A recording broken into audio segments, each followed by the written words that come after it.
আমাকে বিয়ে করতে হলে এই কন্ট্রাক্ট পেপারে সাইন করতে হবে। কলম দিন, সাইন করে দিচ্ছি। মম, আমি এই বিয়ে করতে পারবো না। আমার পক্ষে বিয়ে করা সম্ভব না। আমি একটা সাইকোকে কিভাবে বিয়ে করব? আমার জীবন শেষ হয়ে যাবে। আমি বেঁচে থাকতে কখনোই আমার মেয়েকে ওই সাইকোর সাথে বিয়ে দেব না। আমি জেনে শুনে আমার মেয়ের জীবন নষ্ট করব?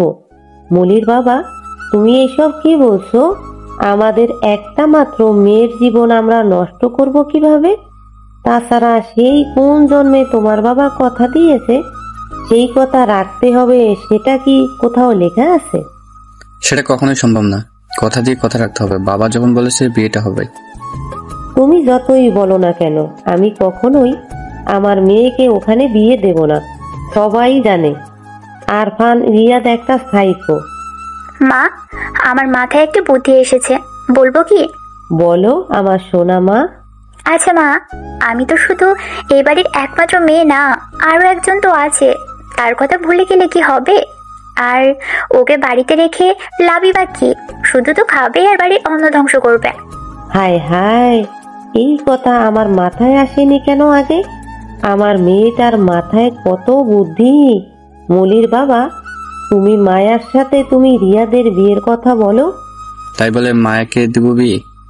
একদম দরদ দেখাতে আসবে না। আমি যেটা বলছি সেটা করো।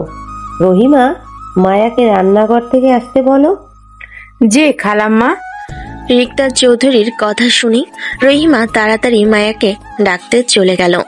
রান্নাঘরে প্রবেশ করতেই দেখে মায়া গরমের কারণে ঘেমে একাকার হয়ে গেছে। ঘামবেই বা না কেন? সারাদিন তাকে সব কাজ করতে হয়। অসুস্থতায়ও তাও তার ছুটি নেই। আম্মা যান, আপনার এই ছোট খালা আম্মাই ডাকছে। আপনি যান, আমি এই দিকটা দেখতাছি। মাংসটা প্রায় হয়ে এসেছে খালা, একটুখানি পরে নামিয়ে নিও। আর ভাজিটা মাত্র উঠিয়ে দিয়েছি, ওগুলো সুন্দর করে ভেজো, পুড়ে যেন না যায়। চাচা যান কিন্তু ভাজি পুড়ে গেলে খাবেন না। আপনারে চিন্তা করতে হইব না, আপনি যান, আমি সব দেখা রাখমুনি। মায়া কথা না বাড়িয়ে চলে গেল। চাচা, আপনি আমাকে ডেকেছিলেন? কিছু কি দরকার ছিল? মা আয় আয়, এখানে বস।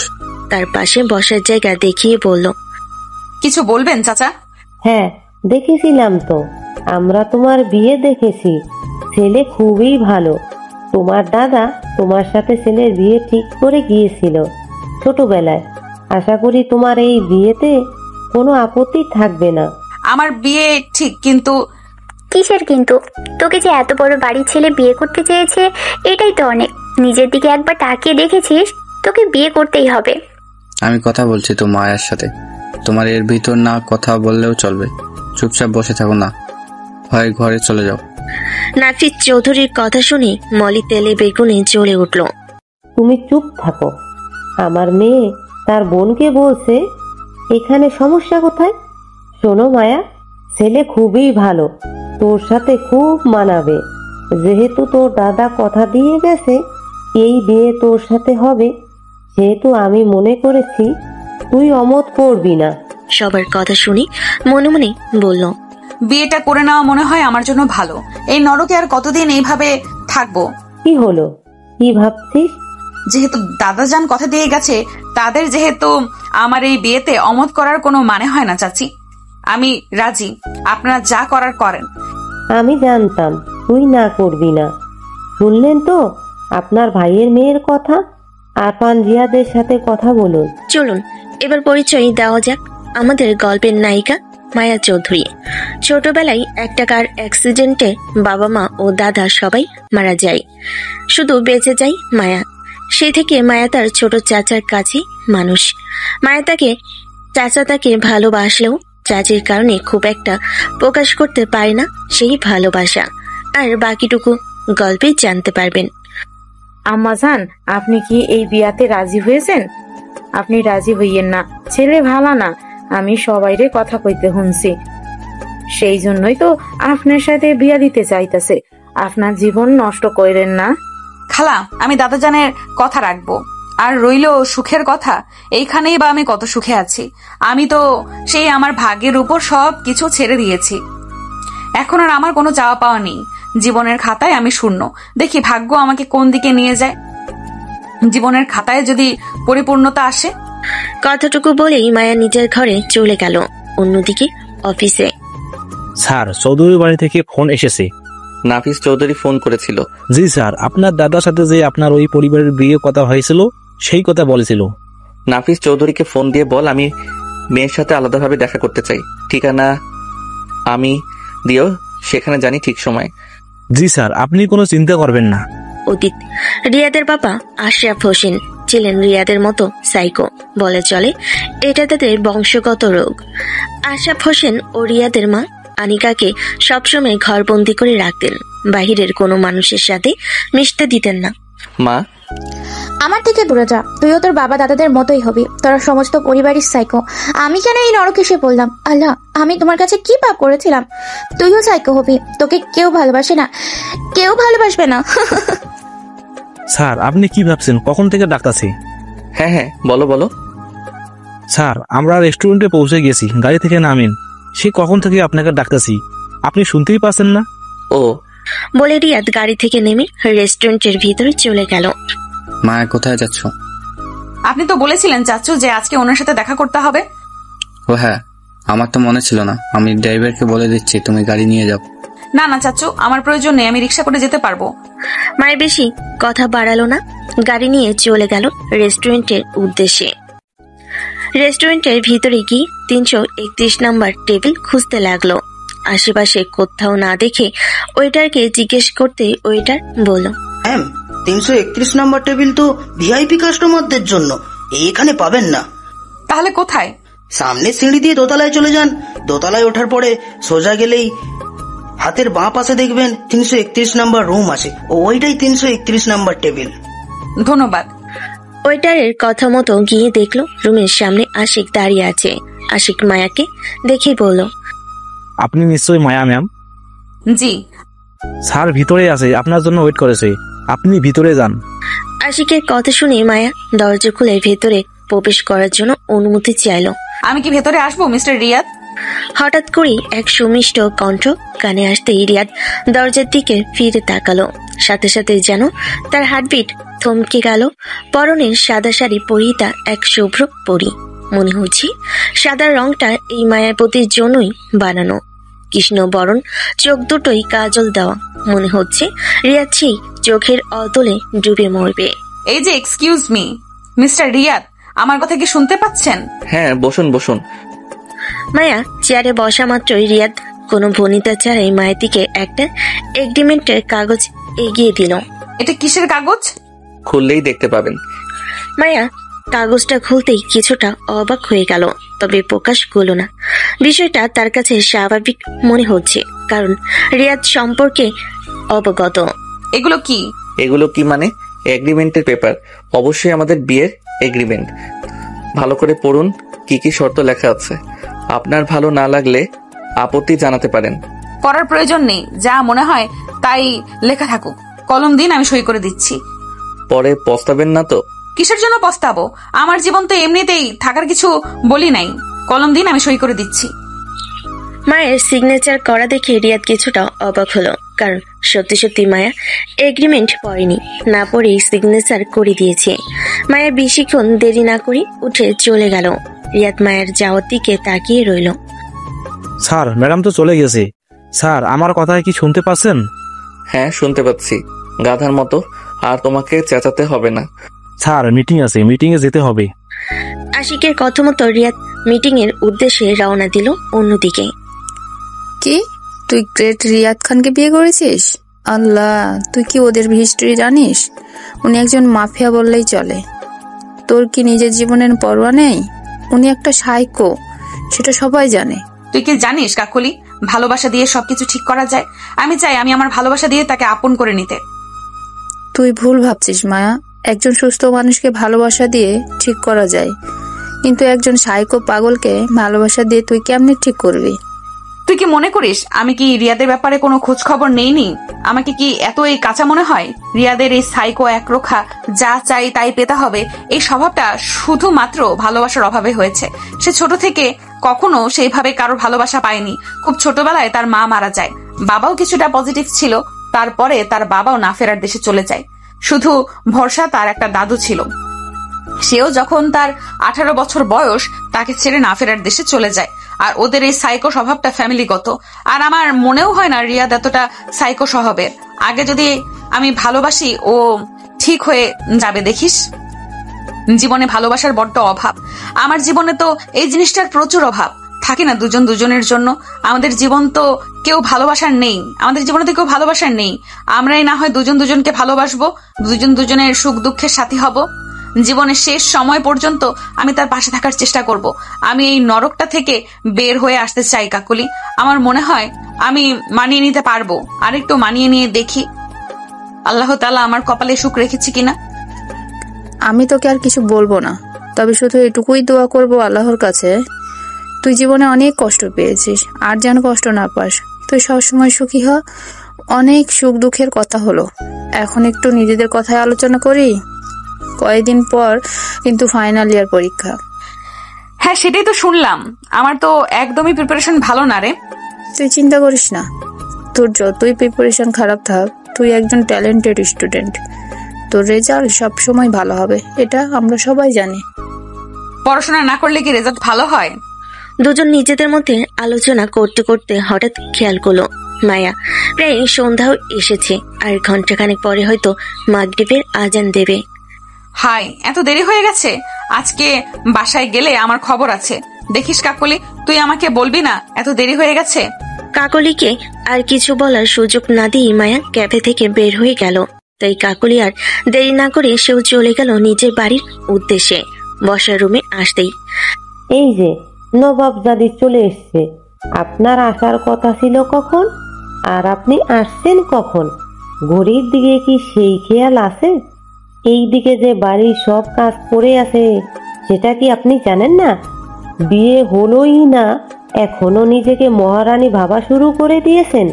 চাচি আম্মা, আসলে অনেকদিন পরে কাকলির সাথে দেখা হয়েছিল তো, তাই গল্প করতে করতে কখন রাত হয়ে গেছে বুঝতেই পারিনি। তুমি চিন্তা করো না, আমি সব কাজ করে দিব। আপনি গিয়েছিলেন কার সাথে দেখা করতে, আর কার কার সাথে করে আসছেন? বাসার রান্না কে করবে? সন্ধ্যায় নাস্তা কে বানাবে? দুদিন ধরে কিছু বলছি না, এজন্য পার পেয়ে গেছো তুমি? যাও, তাড়াতাড়ি ফ্রেশ হয়ে সন্ধ্যার নাস্তা রেডি করো। মায়া মুখ বুঝে সবগুলো কথা হজম করলো। তাড়াতাড়ি ফ্রেশ হয়ে সন্ধ্যার নাস্তা সহ রাতের খাবার একেবারে তৈরি করে রান্নাঘর থেকে বের হয়। অন্যদিকে, বুঝলে আশিক, অনেকক্ষণ ধরে আমাকে একটা কথা ভাবাচ্ছে। সেটা হলো, মেয়েটা এগ্রিমেন্ট না দেখেই সই করে দিলা, কোনো বাদ দিয়ে কথা বললো না। কোনো পরিকল্পনা আছে নাকি? না না স্যার, পরিকল্পনা থাকবে কেন? আপনার দাদা তো সবকিছু ঠিক করে রেখে গেছে। আর ম্যাডামকে দেখে খুব সরল সরল মনে হচ্ছে। মনে হয় না তার ভিতরে কোনো ঘোর প্যাঁচ আছে। ম্যাডাম যথেষ্ট ভালো মনের আমার কাছে মনে হয়। ভালো মনের হোক আর যাই হোক, আমার ধারণা যদি সঠিক হয় তাহলে। রিয়াদ কথাগুলো সম্পূর্ণ না করেই শয়তানি হাসি দিল। রিয়াদের এরকম বাঁকা হাসি দেখে আশিকের গলা শুকিয়ে গেল। সে খুব ভালো করেই রিয়াদকে চেনে। নিজের সাথে আঘাত লাগলে বা নিজের কথার বাইরে কেউ গেলে তার জীবন নরক করে দিতে সে একবারও ভাবে না। আশিক মনে মনে বলে উঠল, ম্যাডাম যেন ভালো হয়, আর যেন একটু ভালোবাসার মুখ দেখে স্যারের মন থেকে সব নিষ্ঠুরতা চলে যায়। তুমি আর কোনো বিপদ দিও না আল্লাহ। সারা যেন সুখী হয়, সে যেন সুস্থ সবল হয়ে ওঠে। তার এসব চিন্তার মাঝেই হঠাৎ করে রিয়াদ আশিকের নাম ধরে ডেকে উঠল। আশিক। জি স্যার বলেন, আমি শুনতে পারছি। তোমার ম্যাডামের নাম্বারটা জোগাড় করে দাও তো। তোমার হাতে জাস্ট 15 মিনিট সময় আছে।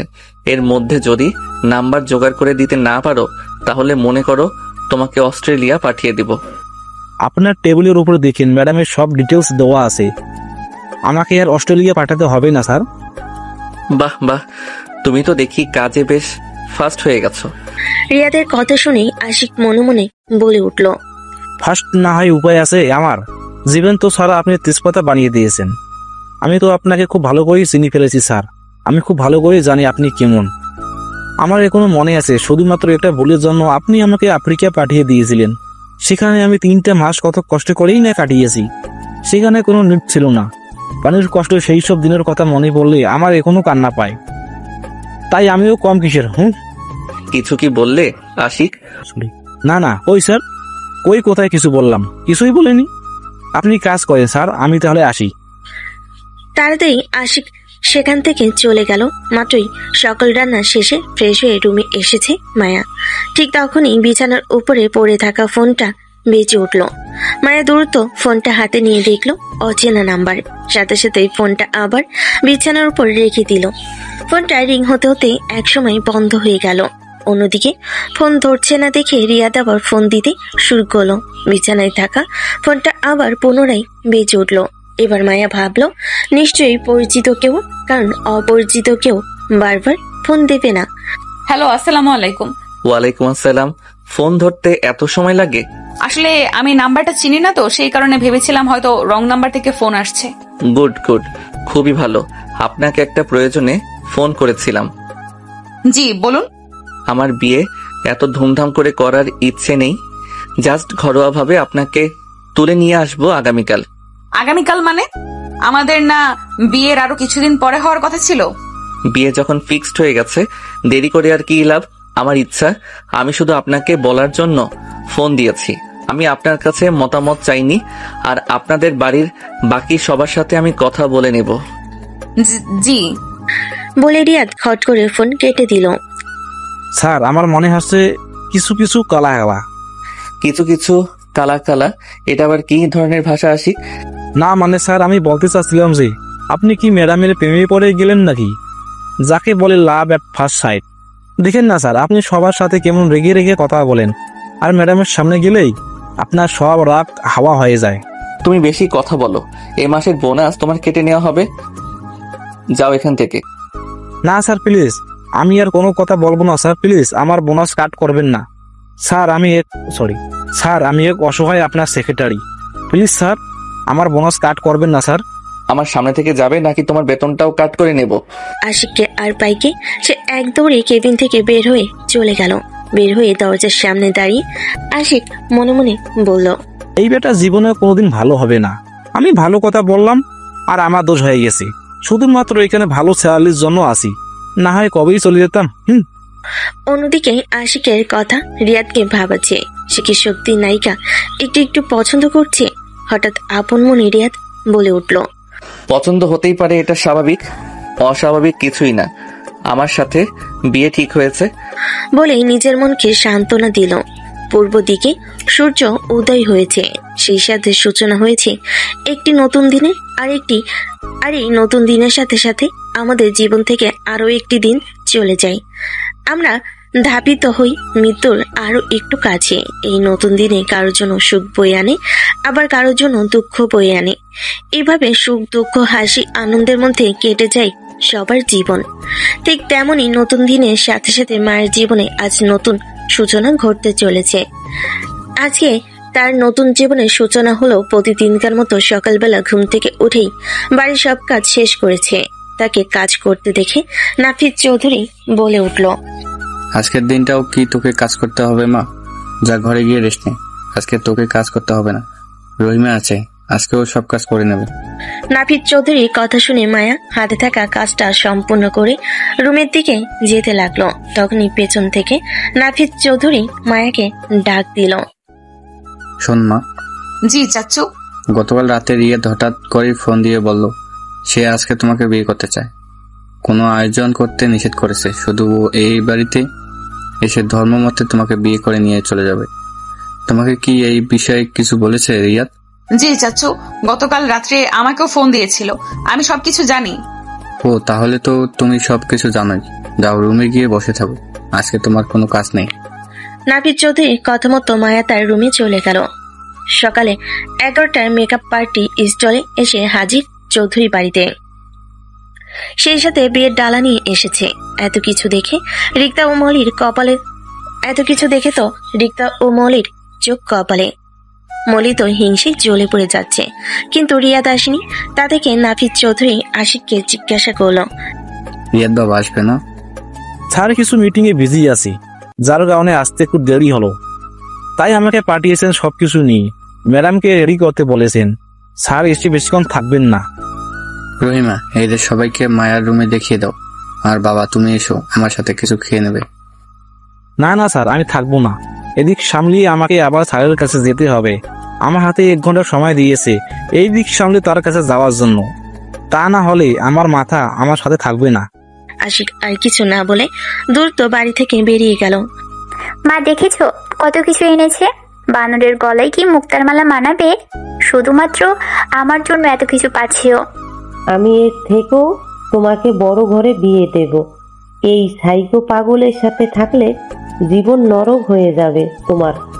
ওকে যেভাবে সাজিয়ে নিয়ে যাচ্ছে ঠিক সেইভাবে ছুঁড়ে ফেলে দেবে। বলে দুই মা মেয়ে হাসতে লাগলো, অথচ তারা ভুলে গেছে হয়তো দুঃখের পরে জীবনে একটা সুখ আসবেই। সন্ধ্যা 7টায় কাজী সহ রিয়াদরা এসে হাজির চৌধুরী বাড়িতে। অন্যদিকে পার্লারে মেয়েরাও মায়াকে সাজিয়ে চলে গেছে একটু আগে। বাবা তুমি এসেছো, বসো।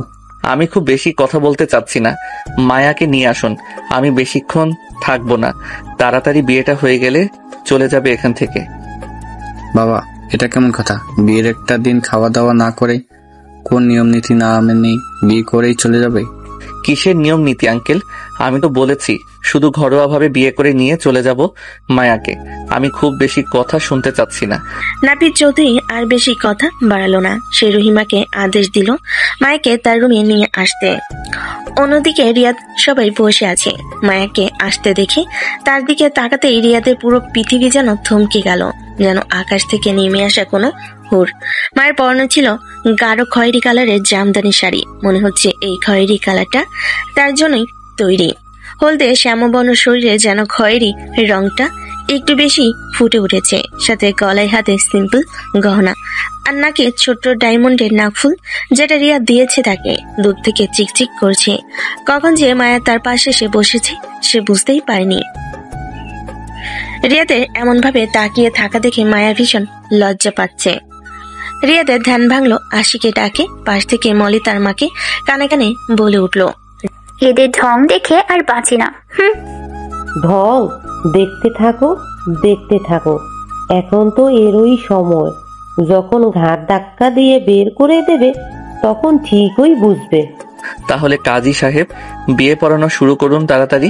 রিয়াদের কথা মতো কাজী সাহেব আর এক মুহূর্ত কাল বিলম্ব না করে বিয়ে পড়ানো আরম্ভ করলো। দুজনকে কবুল বলতে বলার সাথে সাথে দুজনেই কবুল করে তাড়াতাড়ি কবুল বলে দিল। একদিকে রিয়াদ এই বিয়ে পড়ানো শেষ হলে বাঁচে, আর অন্যদিকে মায়ের মনে ছিল এই নরক থেকে চলে যেতে পারলে সে বাঁচে। বিয়ে পড়ানো শেষ হতেই আশিক সবার হাতে হাতে খেজুর আর খুরমা দিল। কাজীকে আশিক বিদায় করে দিয়ে ড্রয়িং রুমে আসতেই রিয়াদ বলে উঠল, তাহলে আমাদের এখন যাওয়া দরকার নাফিস সাহেব। এখনই চলে যাবো বাবা? হ্যাঁ, দেরি করার কোনো তো কারণ খুঁজে পাচ্ছি না। বলে মায়ের হাত ধরে সদর দরজার দিকে এগিয়ে যেতে লাগলো। মায়ের রিয়াদের হাতটা ছাড়িয়ে নিয়ে বলল, আমার তো কেউ নেই, চাচুর থেকে একটু বিদায় নিয়ে আসি। এই একটা মানুষই আমাকে নিঃস্বার্থভাবে ভালোবাসে। হয়তো কখনো প্রকাশ করতে পারেনি তার ভালোবাসা, কিন্তু আমি বুঝি সে আমাকে খুব ভালোবাসে। ঠিক আছে, আমি গাড়ির কাছে আছি, তুমি আপনার চাচার থেকে বিদায় নিয়ে আসেন। বলে মায়ের হাতটা ছেড়ে দিল রিয়াদ। মায়া নাফিস চৌধুরীর কাছে যেতেই তিনি মায়ের মাথায় হাত রাখলেন। কান্না জড়িত কণ্ঠে বলে উঠল, সুখী হও মা আমার। তোর এই অভাগার চাচা তোর জন্য কিছুই করতে পারলো না। এই চাচাকে তুই মাফ করে দিস। এমন করে বলছো কেন চাচ্চু? তুমি না থাকলে আমার কি হতো? সেই ছোট থেকে তুমি আমাকে এত বড় করেছো। তুমি না থাকলে হয়তো এতদিন আমার অস্তিত্বটাই থাকতো না। তোমার আবার কিসের মাপ? তুমি তো আমার কাছে কোনো ভুল করনি। নাফিস চৌধুরী মায়ের হাত ধরে মায়াকে গাড়ির পাশে নিয়ে আসলো। সেখানে রিয়াদ দাঁড়িয়ে ছিল। মায়ের হাতটা রিয়াদের হাতে দিয়ে নাফিস চৌধুরী বলে উঠল, বাবা তুমি আমার একটা ছোট মেয়েটাকে দেখে রেখো। ছোট থেকে কোনো আদর যত্ন ভালোবাসা তেমন পাইনি। আমার মেয়েটাকে তুমি কখনো কষ্ট দিও না। রিয়াদ এক কথায় জি বলে মায়ের হাত ধরে গাড়িতে উঠে পড়লো। রিয়াদ ইশারা করতেই গাড়ি স্টার্ট দিল ড্রাইভার। গাড়ির চোখের আড়াল হতেই নাফিস চৌধুরী চলে গেল বাড়ির ভিতরে। মায়া গাড়ির ভিতরে চুপচাপ বসে আছে বলে ভুল হবে। কান্না করছে কিন্তু কোনো শব্দ হচ্ছে না। যতই হোক আলাদা একটা টান তো থাকবেই। রিয়াদ একবার মায়ের দিকে তাকিয়ে আবার নিজের মতো বসে রইল। মায়াকে তার নিজের মতো থাকতে দিল। খান বাড়িতে আসতে আসতে প্রায় রাত 10টা বেজে গেল। বাড়ির ভেতরে প্রবেশ করতেই কতগুলো সার্ভেন্ট মায়াকে মাথা নিচু করে সম্মান জানালো। মায়ের চারিদিকে তাকিয়ে সবকিছু লক্ষ্য করলো, দেখলো এখানে শুধু তারা দুজনে, বাড়ির লোক আর কেউ নেই। অবশ্য সে জানে রিয়াদের কেউ নেই। রিয়াদ মায়াকে নিয়ে রুমে প্রবেশ করতে অবাক হয়ে গেল। মায়া কিছুটা অপ্রস্তুত হয়ে গেল। আজকে যেহেতু তাদের ফার্স্ট নাইট, সেক্ষেত্রে রিয়াদের রুমটা সেভাবেই সাজানো। রিয়াদের বুঝতে 1 মিনিটও বাকি রইল না যে এটা আশিকের কাজ। হঠাৎ করে রিয়াদের ফোন বেজে উঠল। ফোনে ওপাশ থেকে রিয়াদকে কিছু বলার সুযোগ না দিয়ে আশিক বলে উঠল, স্যার, আশা করি আমার উপকারটা আপনার ভালো লেগেছে। এনজয়। যেভাবে ফোন দিয়েছিল ঠিক সেভাবেই ফোনটা হুট করে কেটে দিল। রিয়াদকে কিছু বলার সুযোগ না দিয়ে মায়া গিয়ে বিছানার এক কোণে বসে পড়ল।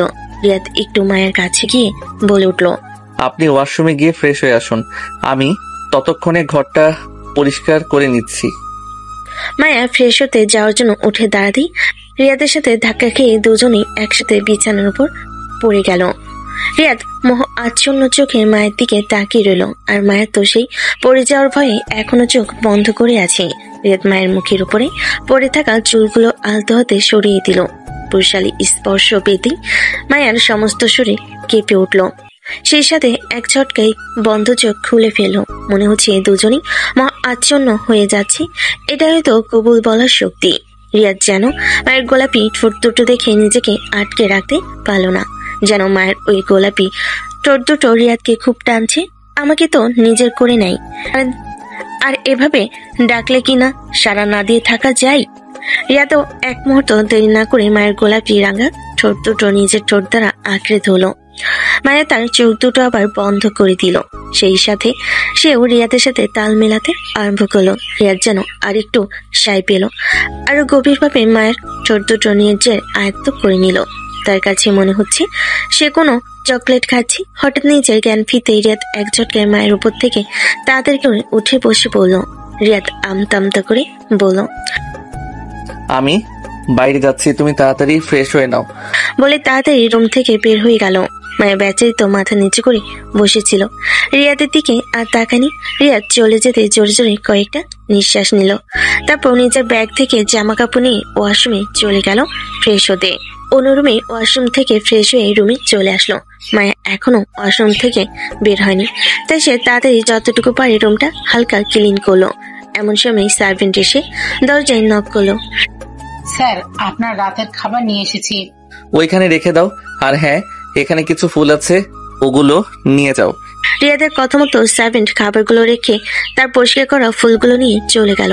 সার্ভেন্ট চলে যেতেই রিয়াদ আবার দরজা আটকে দিল। ঠিক সেই সময় ওয়াশরুম থেকে মায়া বের হয়ে এলো। মায়াকে দেখে রিয়াদের মনে হয় তার একবার হার্ট অ্যাটাক হলো। সরাসরি হার্ট অ্যাটাক না, মিনি হার্ট অ্যাটাক। মেকআপ বিহীন মুখ, সেই মুখে বিন্দু বিন্দু পানির কণা। চুলগুলো দেখে তো রিয়াদের টাসকি খাওয়ার অবস্থা। ভেজা কোমর পর্যন্ত চুলগুলো তোয়ালে দিয়ে পেঁচানো। মায়ের রিয়াদকে এভাবে তাকিয়ে থাকতে দেখে কিছুটা লজ্জা পেল। কিছুটা না, বেশ খানিকটাই লজ্জা পেল। তাই সে খুক খুক করে কেসে উঠল। তার কাশির শব্দে রিয়াদের ধ্যান ভঙ্গ হলো। রিয়াদ মায়ের দিকে তাকিয়ে বলে উঠল, এসো তাড়াতাড়ি খাবারটা খেয়ে নাও, অনেক রাত হয়ে গেছে, নিশ্চয়ই খিদে পেয়েছে। সারাদিন মনে হয় তেমন কিছু খাওয়া হয়নি। মায়ের কিছু না বলে তাড়াতাড়ি খাবার খেতে বসে পড়লো। সত্যি তার ভীষণ খিদে পেয়েছে। সারাদিন তেমন ভাবে খাওয়া হয়নি, খাওয়া হবেই বা কেমন করি? নতুন জীবনে পা রাখতে যাচ্ছে, সবরই একটা টেনশন থাকে। কিন্তু তার তো আপন বলতে কেউ ছিল না বাড়িতে যে তার খোঁজ খবর নেবে। একবার রহিমা খালা একটু জোর জবরদস্তি করে 2-3 লোকমা খাইয়ে দিয়েছিল, তারপর থেকে আর পেটে কিছুই পড়েনি। তাই খিদে লাগাটা স্বাভাবিক। রিয়াদ শুধু তাকিয়ে থেকে মায়ের খাওয়া দেখলো, সে খাবার খেলো না। মায়ের খাওয়া যখন প্রায় শেষের দিকে, তখন রিয়াদ উঠে বিছানায় বসে পড়লো। মায়ের তার খাওয়া শেষে প্লেটগুলো গুছিয়ে রেখে দিল। একটু পর সার্ভেন্ট এসে সেগুলো নিয়ে চলে গেল। রিয়াদ বিছানায় আপন মনে শুয়ে আছে, কিন্তু মায়া বিছানার এক কোণে চুপচাপ দাঁড়িয়ে আছে। তাকে এভাবে দাঁড়িয়ে থাকতে দেখে রিয়াদ বলে উঠল, এভাবে খাম্বার মতো দাঁড়িয়ে আছো কেন? এত বড় বিছানায় দুজন ইজি ভাবে ঘুমানো যাবে। এটা নাটক, সিনেমা না যে একজন নিচে থাকবে একজন উপরে থাকবে। আর তোমার যদি এতই এখানে ঘুমাতে সমস্যা হয় তাহলে নিচে ঘুমাতে পারো, আমার কোনো প্রবলেম নেই। রিয়াদের এমন কাট কথা শুনে মায়া রিয়াদের আড়ালে মুখ ভেঙে গেল। তারপর কিছু না বলে রিয়াদের পাশে শুয়ে পড়ল। মায়া শুয়ে পড়া দেখে রিয়াদ রুমে লাইট অফ করে দিল। সাথে সাথে মায়া চমকে উঠে রিয়াদকে জড়িয়ে ধরল। মায়াকে এমন ভয় পেতে দেখে রিয়াদ বলল, কি হলো? প্লিজ লাইট বন্ধ করবেন না, আমার ভয় লাগে। পিচ্ছি মানুষ, এই জন্য অন্ধকারে ভয় লাগে? ভূত এসে ঘাড় মোটকে দেবে। আমি মোটেও পিচ্ছি না, আমার বয়স 21+, আর আমি মোটেও ভূত থেকে ভয় পাই না। হ্যাঁ, সেটা নমুনা তো আমি দেখতেই পাচ্ছি। আপনি ভূতে ভয় পান কিনা পান, আপনি আমার কাছে পিচ্ছি। আমি তোমার থেকে গুণে গুণে 7 বছরের বড়, সেই ক্ষেত্রে তুমি আমার কাছে পিচ্ছি। মোটেও আমি পিচ্ছি না, আপনি বুইড়া বেটা। আমিও কথা বলতে পারবো না, ঘরের লাইট জ্বালিয়ে দিন, আমি লাইট ছাড়া ঘুমাতে পারি না। আর আমার লাইট দেওয়া থাকলে ঘুম আসে না, ডিম লাইট জ্বালিয়ে দিচ্ছি, চলবে কি? জি, সমস্যা নেই, যে কোনো লাইট হলেই আমার চলবে। রিয়াদ হাতে থাকা রিমোটটা দিয়ে ডিম লাইট জ্বালিয়ে দিল। এতক্ষণে দুজনে খেয়াল হলো দুজনেই এতটা কাছাকাছি যে ধরতে গেলে মায়া রিয়াদের বুকের পাশে। হঠাৎ রিয়াদের সমস্ত শরীর ঘামতে আরম্ভ করলো। নিজেকে কন্ট্রোল করতে খুব বেশি বেগ পেতে হচ্ছে তাকে। হঠাৎ মায়া বলে উঠলো, আপনি এভাবে ঘামছেন কেন? আপনার কি খুব বেশি গরম লাগছে? এসিড পাওয়ার কি আরো কমিয়ে দেবো? কিন্তু আমার তো শীত লাগছে, নাকি আপনার শরীর খারাপ করলো? বলেই মায়া রিয়াদের কপালে হাত রাখলো, কিন্তু তার কাছে মনে হলো সবকিছু ঠিকই আছে। না তো, আপনার শরীরের তাপমাত্রা তো ঠিকই আছে, তাহলে কি হলো? মায়াকে আর কিছু বলার সুযোগ না দিয়ে এক ঝটকায় মায়ের উপর উঠে গেল। তুমি কি বোঝো না? ঠিক এত কাছে একটা মেয়ে যদি ছেলের কাছে আসে তাহলে তার অবস্থা কি হবে, তার মনের ভিতর কি হচ্ছে?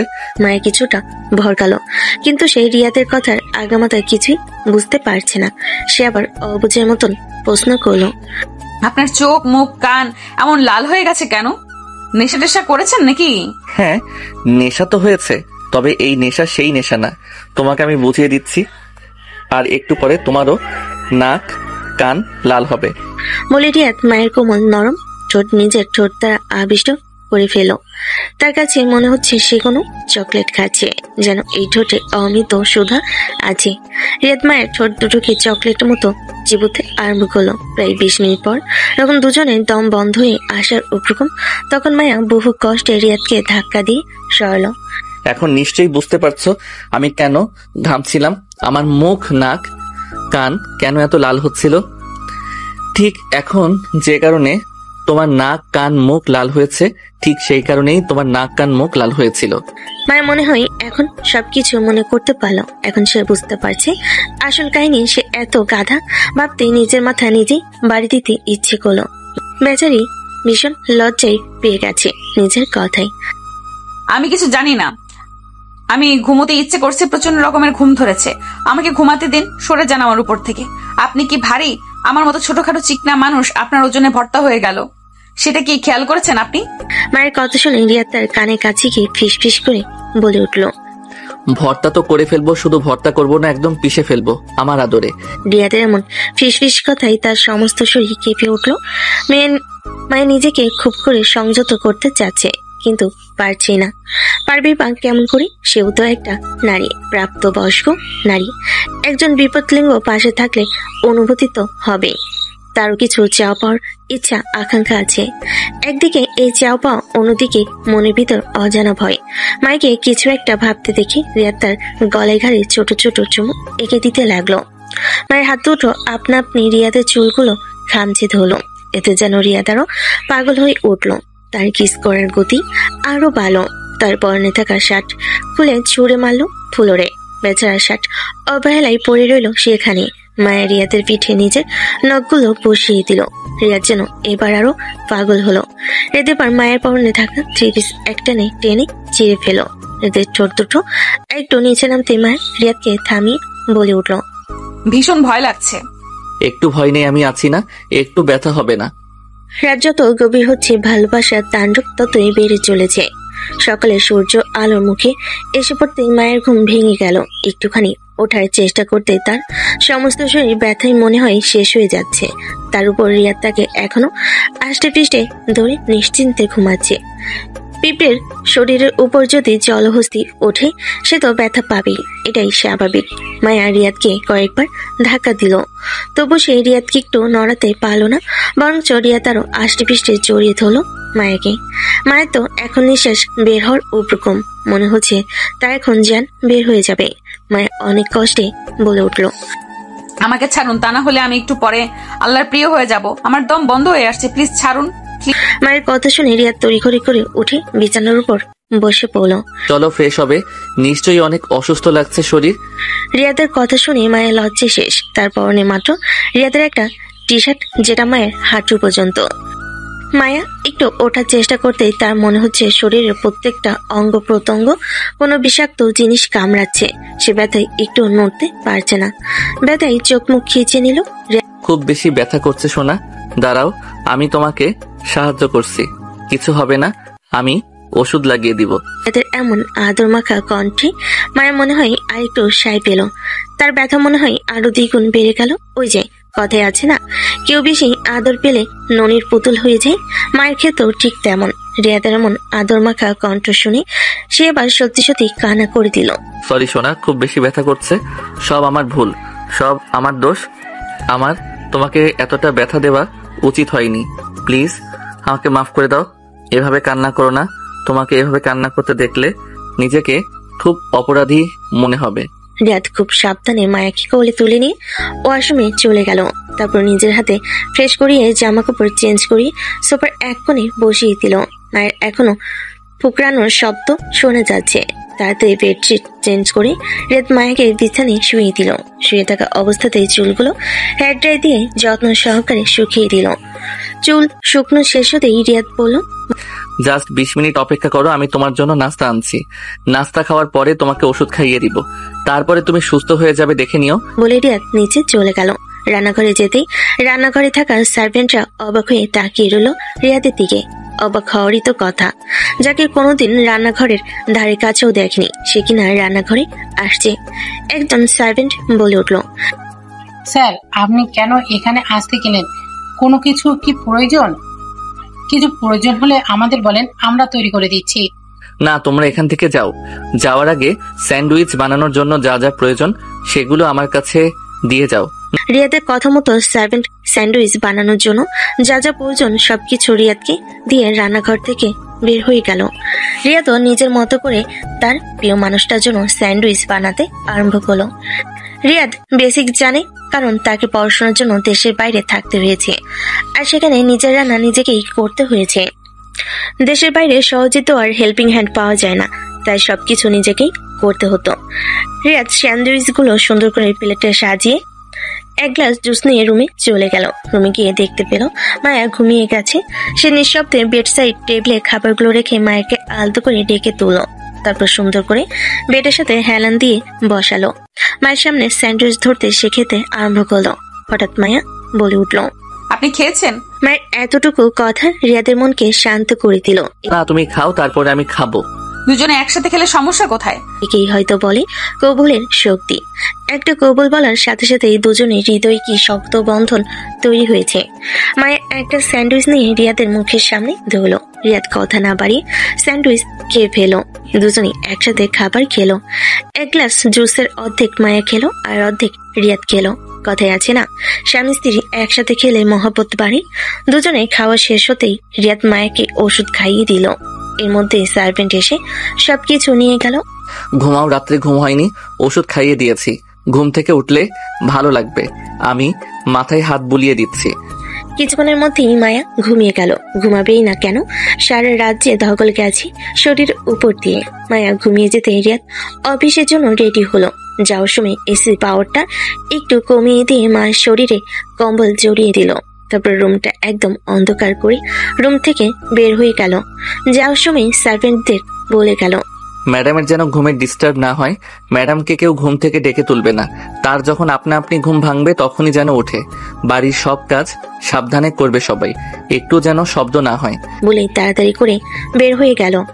অফিসে যাওয়ার সাথে সাথেই বলে উঠল, স্যার সর্বনাশ হয়ে গেছে, আমাদের যে অ্যামুজমেন্টের পার্কে নতুন প্রজেক্টের ফাইল চুরি হয়ে গেছে। আমার মনে হয় স্যার এটা এইচ কোম্পানির কারসাজি। তারা প্রজেক্টটা পায়নির জন্য আমাদেরকে বিপদে ফেলার চেষ্টা করেছে। সেসব কথা পরে চিন্তা করা যাবে। এখন বলো, সিসিটিভি ফুটেজ চেক করেছো? জি স্যার, কিন্তু সিসিটিভি ফুটেজ কিছুই পেলাম না স্যার। রিয়াদ গম্ভীর মুখে কেবিনে চলে গেল। যতটুকু মেজাজ ভালো ছিল সকালবেলা তার থেকে দ্বিগুণ খারাপ হয়ে গেল। ম্যানেজারকে আসতে বলো। জি স্যার। কিছুক্ষণের মধ্যে ম্যানেজার এসে হাজির। আশিকের সাথে রিয়াদের কেবিনে, সেই সাথে বাকি সব এমপ্লয়ি এসে রিয়াদের কেবিনে দরজার সামনে দাঁড়ালো। তারা জানে না আজকে কার কপালে শনি আছে, কারি বা আজকে পৃথিবীতে শেষ দিন। সকলে ভয়ে হাত পা কাঁপছে। বুঝলে আশিক, আমি যতই ভালো হতে চাই, মানুষ কেন জানি আমাকে ভালো হতে দিতে যায় না। মানে আমি বুঝতে পারি না আমার মতো শান্তশিষ্ট মানুষের পেছনে লাগার কি আছে। কারোরই জানের মায়া নেই। জানের মায়া থাকলে আমার সাথে লাগতে আসতো না রে আশিক। স্যার, আপনি এসব কি বলছেন? আমি কতদিন ধরে আপনার সাথে কাজ করি, কখনো কি আমার নামে কিছু শুনেছেন? আমি ফাইল চুরি করিনি স্যার। আশিক, আমি কি একবারও ফাইল চুরির কথা বলেছি? না স্যার। এবার তো ম্যানেজারের গলা শুকিয়ে কাঠ হয়ে গেল। সে যে কেন এসব বলতে গেল।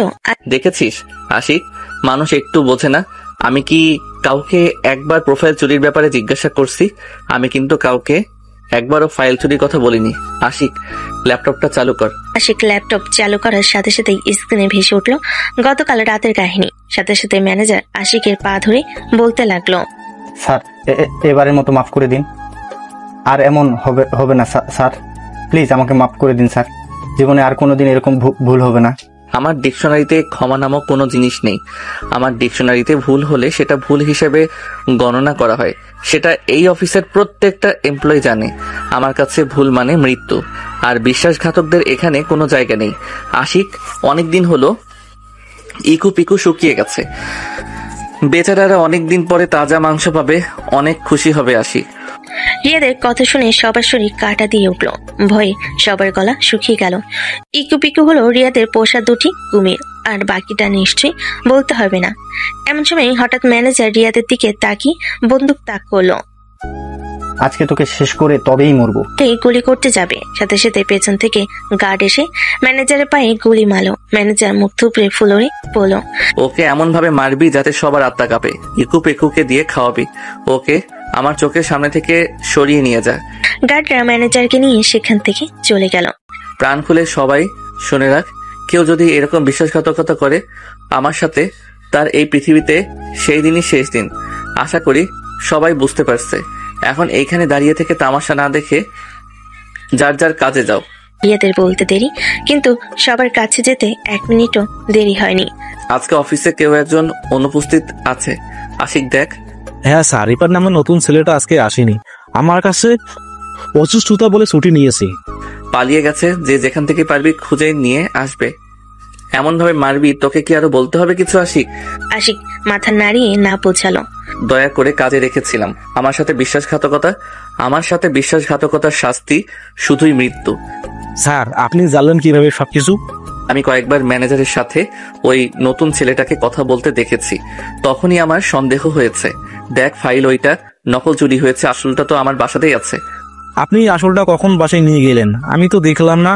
আর কালকে রাতেও আমি ফাইল গুছিয়ে রেখেছিলাম। তাদের স্যার বিয়ে করেছে, অথচ কেউ জানে না এই ব্যাপারে। বিষয়টা তাদের কাছে অবাক করার মতো। তার থেকেও বেশি অবাক করার বিষয় হলো তাদের স্যার বিয়ে করেছে। তারা হয়তো কল্পনা করতে পারেনি যে রিয়াদ বিয়ে করবে। এখানে এরকম ভাবে সবার চিৎকার দেওয়ার কি আছে? সে মানুষ বিয়ে করতেই পারে, এখানে অস্বাভাবিক কি? সবাই দাঁড়িয়ে না থেকে যার যার মতো কাজ করেন। আশিকের ধমক শুনে সবাই চুপচাপ তার মতো কাজ আরম্ভ করলো। আশিক চলে যেতেই আবার সবার মধ্যে গুঞ্জন আরম্ভ হলো। এটাই স্বাভাবিক। প্রায় রাত 9টা রিয়াদ বাড়িতে ফিরল। রুমে আসতেই দেখতে পেল রুমে ডিম লাইট জ্বলছে।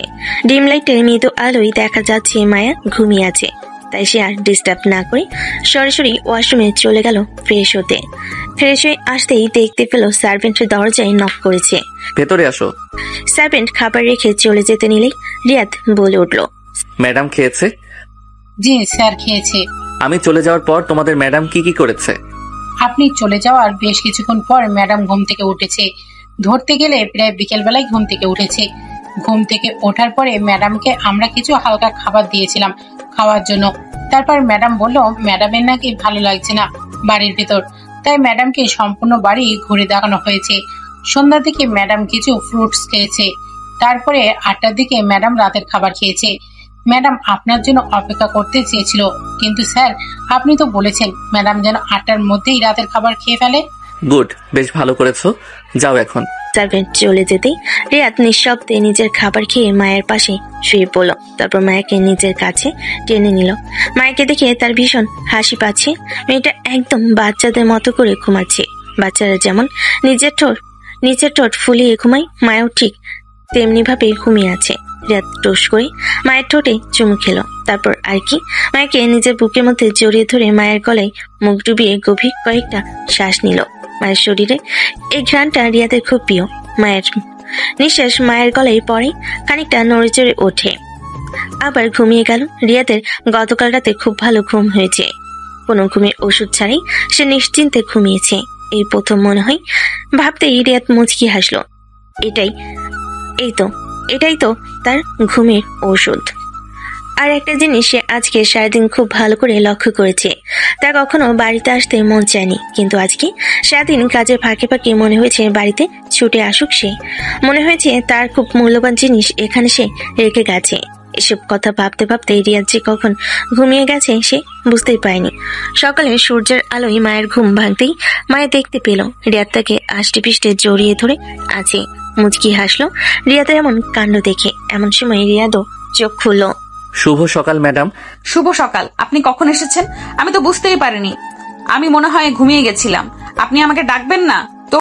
জি ম্যাডাম, আমি যখন বাড়িতে এসেছি তখন আপনি ঘুমিয়ে গিয়েছিলেন। আপনাকে ডেকে আমি কি কাজ করাবো? আপনার কি কোনো কাজ ছিল তখন? তাহলে শুধু শুধু কেন আপনার কাঁচা ঘুম আমি ভাঙাতে যাব? তবু কিচ্ছু না। চলুন উঠে তাড়াতাড়ি ফ্রেশ হবেন, দেন খাওয়া দাওয়া করবেন। এভাবে বেশ হাসি খুশি ভাবে তাদের দুজনের ছোট্ট জীবন চলছিল, যেখানে সুখের কোনো কমতি ছিল না। মায়া ভেবেছিল রিয়াদকে ভালো করতে হয়তো তাকে অনেক কাঠখড় পোড়াতে হবে, বাড়ি আক্তারকে খুব কঠোরভাবে শাসন করতে হবে, কিন্তু কোনো কিছুই হয়নি। রাত আপনা আপনি তার কাছে ধরা দিয়েছে। ম্যাডাম আপনি প্লিজ রান্নাঘর থেকে চলে যান, স্যার জানতে পারলে আমাদের ভীষণ বকবে। রাখো তো তোমাদের স্যারের কথা। আমি কি কখনো রান্নাঘরে আসিনি নাকি? আগে তো 24 ঘন্টা রান্নাঘরে থাকতে হয়েছে, আর এই ব্যাটা কিনা আমাকে রান্নাঘরে আসতে দেবে না। আজকে তোমার স্যারের জন্য আমি নিজ হাতে রান্না করে নিয়ে যাব দুপুরে অফিসে, তোমাদের স্যারের প্রিয় খাবার। মায়ের কথা শুনে সার্ভেন্টরা মিটিমিটি করে হাসলো। এটা এখন তাদের নিত্যদিনে দেখার কাহিনী। আগে যেমন রিয়াদ রেগে বাড়ি মাথায় তুলতো, সবাই তার ভয়ে কুটিসুটি হয়ে থাকতো, কিন্তু এখন দেখা যায় এই বাড়িতে সম্পূর্ণ ভিন্ন চিত্র। এই বাড়ি চলে এখন মায়ের কথায়। মায়ের একবার রেগে গেলে কিভাবে তাকে শান্ত করানো যায় এই নিয়ে রিয়াদের চিন্তার শেষ থাকে না। আগে তারা তাদের স্যারের রাগকে ভয় পেত, এখন স্যার তাদের ম্যাডামের রাগকে ভয় পায়। ব্যাপারটা তাদের কাছে বেশ ভালোই লাগে। রিয়াদের প্রিয় খাবারগুলো রান্না শেষে মায়া সবকিছু গুছিয়ে রেখে রুমে চলে গেল গোসল করতে।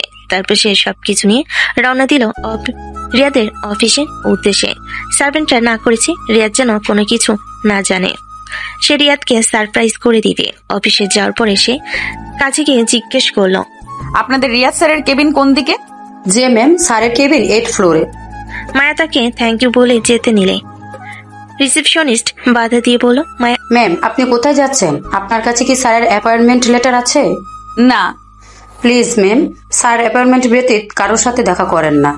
আপনার যদি খুব বেশি প্রয়োজন হয় আপনি ওয়েটিং রুমে গিয়ে অপেক্ষা করুন স্যারের জন্য। স্যার কিছুক্ষণের মধ্যে মিটিং শেষ করে যাবে, তখন আমি আপনার কথা বলবো। Waiting room? জি ম্যাম, আপনি একটু আমার কথা শুনুন, স্যার রেগে গেলে আমার চাকরি থাকবে না। আর কোনো কথা না বাড়িয়ে ওয়েটিং রুমে গিয়ে অপেক্ষা করতে লাগলো রিয়াদের জন্য। অপেক্ষা করতে করতে কখন যে ওয়েটিং রুমে ঘুমিয়ে গেছে বুঝতেই পারেনি। প্রায় আধা ঘন্টা পরে রিয়াদ মিটিং থেকে ফিরে আসার সময় রিসেপশনিস্ট তাকে বলল, স্যার আপনার সাথে একজন ম্যাডাম দেখা করতে এসেছে, অ্যাপয়েন্টমেন্ট ছাড়া এসেছে দেখা করতে। তাকে ওয়েটিং রুমে অপেক্ষা করতে বলেছি, আপনি কি তার সাথে দেখা করবেন? দেখা করতে চাইলে আমি ম্যামকে ডেকে দিচ্ছি, ম্যাম ঘুমিয়ে গেছে। রিসেপশনিস্টের কথা মতো ওয়েটিং রুমের দিকে তাকাতেই রিসেপশনিস্টের দিকে চোখ গরম করে সে তাড়াহুড়ো করে রুমের ভিতর প্রবেশ করলো। তাকে এভাবে তাড়াহুড়ো করে মায়ের কাছে যেতে দেখে রিসেপশনিস্ট কিছুটা ঘাবড়ে গেল। তাকে ঘাবড়াতে দেখে আশিক বলে উঠল, আপনার চাকরি এখন থাকবে কিনা সেটা ভাবুন, উনি আমাদের ম্যাডাম। স্যার উনি তো আমাকে পরিচয় দেননি, উনি তো আমার কথা এমনি মেনে নিয়েছে। আমাকে বললে আমি তো কেবিনে নিয়ে যেতাম। পারিনা রিসেপশনিস্ট কানা করে দেয়। রিয়াদ মায়ের সামনে হাঁটু গেড়ে বসে ধীরে ডেকে উঠল। রিয়াদের ডাকে মায়া পিট করে চোখ খুলো। তুমি এখানে আসবে আর আমাকে বলনি কেন? আপনি এসেছেন সেই কখন থেকে আপনার জন্য অপেক্ষা করছিলাম, বলে দিলে সারপ্রাইজ হবে কেমন করে? আপনার জন্য দুপুরের খাবার নিয়ে আসছি। আর শোনেন, রিসেপশনিস্টকে কিছু বলবেন না, সে তার নিজের কাজ করেছে। এখানে আমার ভুল হয়েছে, আমি আমার পরিচয় দেই না, সেই জন্য সে আমাকে কেউ আসতে দেয়নি। রিয়াদ আর মায়াকে কিছু বলার সুযোগ না দিয়ে পাজা করে তুলে নিল। আশিক খাবারের ব্যাগটা নিয়ে রিয়াদের পিছু পিছু ছুটল। কেবিনে আসতেই মায়াকে নিজের চেয়ারে বসিয়ে দিল। আশিক খাবারগুলো টেবিলের উপর রেখে চলে গেল নিঃশব্দে। সেটা আমি পরে দেখে নিব। তা ম্যাডাম কি এনেছেন আমার জন্য? আপনার জন্য আজকে নিজ হাতে রান্না করে নিয়ে আসছি আপনার প্রিয় খাবার। রিয়াদ মায়ের কথা শুনে তাড়াতাড়ি করে মায়ের হাত পা চেক করতে লাগলো। কি করছেন কি? আমার কিছু হয়নি। তোমাকে না আমি বলেছি তুমি রান্নাঘরে যাবে না? বাড়িতে সার্ভেন্ট আছে কি করতে? তোমাকে রান্নাঘরে যেতে বলেছিল কে? আমি কি একবারও বলেছি তুমি আমার জন্য রান্না করো? যদি তোমার হাত পা পুড়ে যেত তখন কি হতো? আরে বাবা, তুমি এমন ভাবে বলছো মনে হচ্ছে আমি কখনো আগে রান্নাঘরে যাইনি। আগে সব সময় রান্নাঘরে থাকতে হতো। আর তুমি একটু রোমান্টিকতাও বোঝো না? আমি রোমান্টিকতা বুঝি না আমি? আচ্ছা রাতে বুঝিয়ে দেব নে রোমান্টিকতা কি। নিন, এখন এইসব বাদ দিয়ে তাড়াতাড়ি খাবার খেয়ে নিন, অনেক বেলা হয়ে গেছে। সত্যি রিয়াদের খিদে পেয়েছে, তাই আর সে কোনো কথা না বাড়িয়ে খাবার খেতে আরম্ভ করলো। সে নিজেও খাচ্ছে, সাথে মায়াকেও খাইয়ে দিচ্ছে। এই কয়েকদিনের মায়ের অভ্যাস হয়ে গেছে রিয়াদের হাতে খাওয়ার। সচরাচর এখন সে খুবই কম হাতে খাবার খায়। রিয়াদি তাকে বেশিরভাগ সময় খাইয়ে দেয়। দেখা যায় যখন রিয়াদ বাসায় থাকে না তখন সে নিজের হাতে খায়। খাওয়া শেষ হতেই রিয়াদ সবকিছু গুছিয়ে কল দিল। একজন সার্ভেন্ট এসে সবকিছু নিয়ে গেল। মায়াকে চেয়ার থেকে উঠিয়ে এসে চেয়ারে বসে মায়াকে তার কোলে বসালো। মায়া দু হাত দিয়ে রিয়াদের গলা জড়িয়ে ধরলো। এখন যদি হঠাৎ করে কেউ কেবিনে চলে আসে তখন কি হবে? কারো এত বড় বুকের পাটাই নেই যে আমার কেবিনে নক না করে ভিতরে আসবে। ম্যাডাম আমার ভীষণ প্রেম পাচ্ছে বলে মায়ের গলায় মুখ ডুবিয়ে ছোট ছোট চুমু এঁকে দিতে লাগলো রিয়াদ। মনে হচ্ছে তার ভীষণ নেশা লাগছে, যাকে বলে মায়াময় নেশা। কি করছেন কি? ছাড়ুন আমাকে। এটা বাসা না, এটা অফিস। আপনার না হয় লজ্জাশরম বলতে কিছু নেই, আমার তো আছে। তোমাকে আজকে শাড়ি পরে আসতে কে বলেছিল? কেন, আপনার জন্য পরেছি। আমার জন্য পড়লে শুধু আমি দেখব, অন্য কেউ দেখবে না, এটা মাথায় রাখবে। যখন ওয়েটিং রুমে ঘুমিয়ে পড়েছিলে তখন কোমর থেকে শাড়ি সরে গিয়েছিল, সেটা কি তোমার খেয়াল আছে? শাড়ি যদি ঠিকঠাক মতো গুছিয়ে না রাখতে পারো তাহলে পরো কিসের জন্য? রিয়াদের কথা শুনে মায়ের সত্যি ভীষণ খারাপ লাগছে। সে ঘুমের মধ্যে এই বিষয়ে খেয়াল করেনি। রিয়াদকে রাখতে দেখি মায়া শক্ত করে রিয়াদকে জড়িয়ে ধরে ঠোঁটে কিস করে দিয়ে রিয়াদের গলায় মুখ লুকালো। যা দেখে রিয়াদের রাগ হালকা হয়ে গেল। তাকে আর পাইকে মায়ের চুল ধরে তার মুখ বরাবর নিয়ে আসলো। তারপরে কিস করতে আরম্ভ করলো। স্পর্শগুলো যখন আরেকটু গভীর হতে আরম্ভ করলো সে সময় আশিক এসে দরজায় নক করলো। শব্দ শুনে মায়ের রিয়াদকে খুব কষ্টে ঠেলে দূরে সরিয়ে দিল। তাড়াতাড়ি করে তার কোল থেকে নেমে উঠে যায় দাঁড়িয়ে গেল। বেচারা মেজাজ খারাপ হয়ে গেল। মাটি একটু আদর করছিল আর এখন এসে হাড্ডি হতে হবে। বিরক্তি দিতে চোখ মুখ কুচকে নিল। দেখুন, কেউ হয়তো এসেছে, দরজা নক করলো কয়েকবার, মনে হয় কোনো প্রয়োজনীয় কথা হতে পারে। রিয়াদের অনুমতি দিতেই রুমের ভিতর আশিক প্রবেশ করলো। স্যার একটু পরে মিটিং আছে, সবাইকে কি মিটিং এর জন্য তৈরি হতে বলবো নাকি মিটিং ক্যান্সেল? যাও বলে ফেলো না, মিটিং ক্যান্সেল করতে হবে না, তোমার ম্যামকে গাড়িতে দিয়ে আসো। জি স্যার। চলুন ম্যাম। ভাইয়া আপনার জন্য খাবার নিয়ে আসছি, নিচ থেকে এসে খেয়ে নেবেন। জি ম্যাডাম। মায়াকে নিয়ে চলে যেতে রিয়াদ গার্ডদের ফোন করে কিছু একটা বলতেই কিছুক্ষণের ভিতর একজনকে ধরে কেবিনে নিয়ে এসে হাজির তারা। আমার অফিসে কাজ করতে গেলে কিভাবে থাকতে হবে, কিভাবে কি করতে হবে সেটা তো প্রথমেই রুলসে দেওয়া থাকে। কন্ট্রাক্ট সাইন করার সময় পড়ে নিসনি?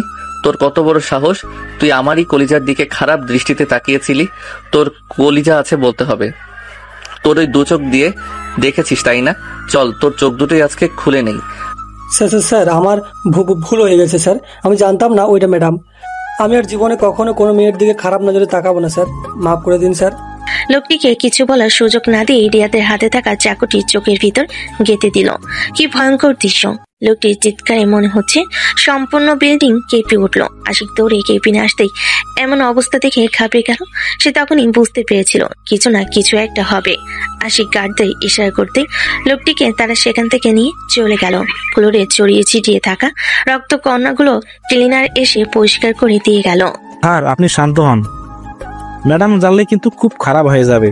ম্যাডাম কিন্তু এসব বিষয়ে কিছু জানে না। আমি কিভাবে শান্ত হব আশিক?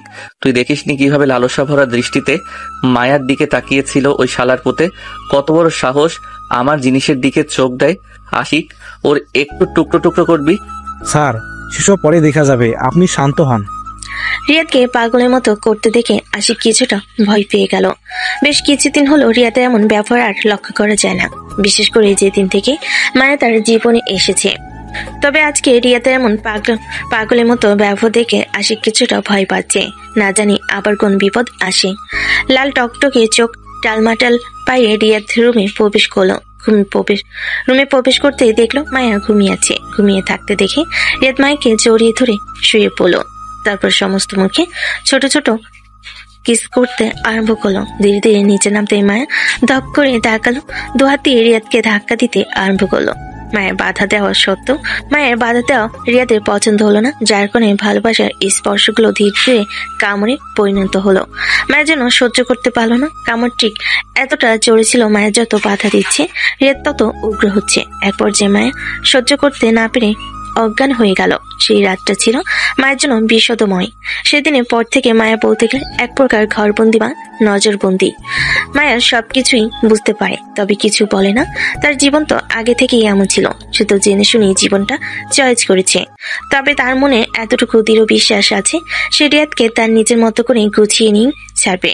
রিয়াদ তাকে নজরবন্দি করে রাখলেও সে এই সবে পাত্তা দিচ্ছে না। এর মধ্যেই ঘটলো এক বিপত্তি।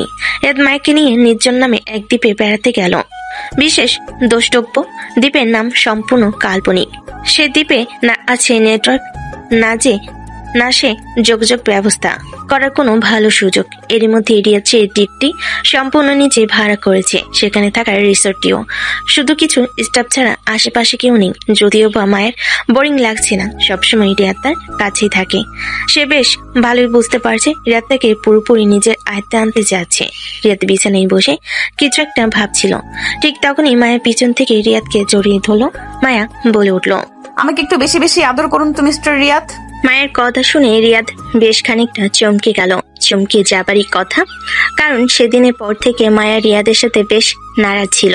সেই সাথে মায়া কখনো রিয়াদকে এভাবে বলেনি। বেশিরভাগ সময় সে মায়ের লাজুকতার সাথে বেশ পরিচিত। তবে এটার একটা কারণ আছে। মায়া রিয়াদকে নিজের সাথে ফ্রি করতে চায়, রিয়াদের সমস্যার সমাধান হতে চায়। সেভাবে রিয়াদের নজরবন্দি থাকতে চায় না। এমন পদক্ষেপ নেওয়া মায়ের রং। রিয়াদ মায়ের হাত ধরে একটানে পেছন থেকে সামনে নিয়ে এসে তার কোলের উপর বসালো। মিসেস, আপনার কি জ্বর হয়েছে নাকি শরীর খারাপ হয়েছে আপনি এই কথা বলছেন? কেন, আমি কি এরকম কথা বলতে পারি না? অবশ্যই পারেন। হয়তো এটা হয়তো আপনার নতুন রূপ, যেটা আমি এখনো পর্যন্ত দেখিনি। কথাগুলো বলতে বলতে রিয়াদ মায়ের গলায় নাক ঘষতে আরম্ভ করলো।